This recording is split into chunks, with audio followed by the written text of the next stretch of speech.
So, for our Easter Sunday craft, we're going to make a tomb with some crosses on the top to remind us about the fact that Jesus died but rose on Easter. So, step one, I've done a little bit of cheating with my prep this week, but we're going to draw a semicircle cave with the top touching the edge of your box. We're going to draw a door and cut round the cave. I've already drawn and cut round my cave so that it looks like this. So that's a normal cereal. What sort of box is that? That's just It's a cereal bar box, but you could use any box really. Okay, step two.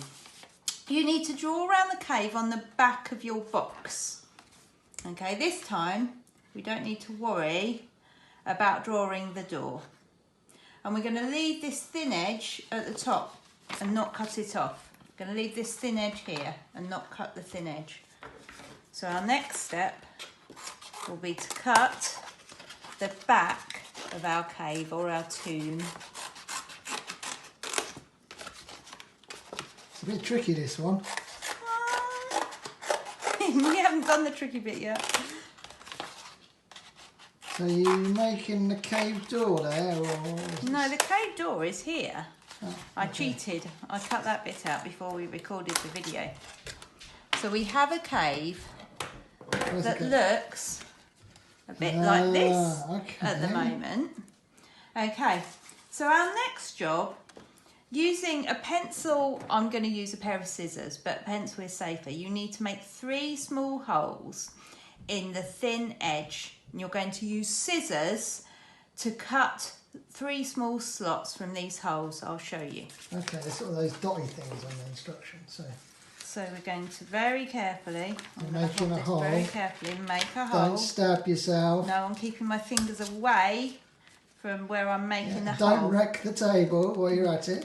Now, if you've got some blue tack or some plasticine or some Play-Doh, or even a rubber, you could put that underneath so that you're pushing your pencil or your scissor into that opposed to the table. You're quite right, Richard. Your mind is getting out, I'll do that bit. A grown-up can help you, that's fine.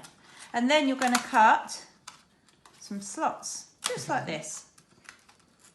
Okay. Just don't cut your fingers off. Don't cut your fingers, that's a very wise move. Okay, and we can now bend these bits so they're inside the cave. Thanks, you're a bit of an expert at this, Krissy. I guess you can sort of take your time if you're not so confident with the scissors, right? Well, I'm doing this quickly for the video, but you don't need to do this quickly. Oh, there we are. There's sort of 3 things with kind of slots on, I think. Yes, yeah, you'll slots. see them later. Okay. So, your next job is to get the piece of card that you had left over, and you're going to draw 3 crosses. So they need to be kind of quite small, definitely smaller than the cave or the tomb that you've cut out already. That's quite safe, that bit. This bit's quite safe, yes. But you can get your grown-up to help you if you want. It doesn't matter that I've gone over the line because I'm going to colour these in anyway.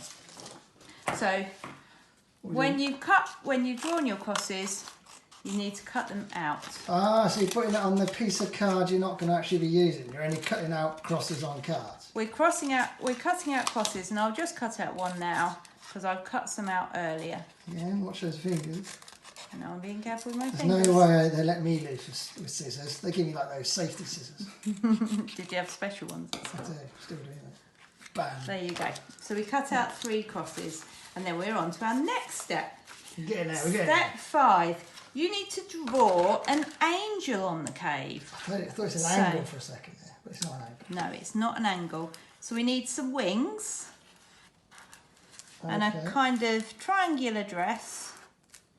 It's not a caterpillar, is it? It's not a caterpillar, thanks, Rich.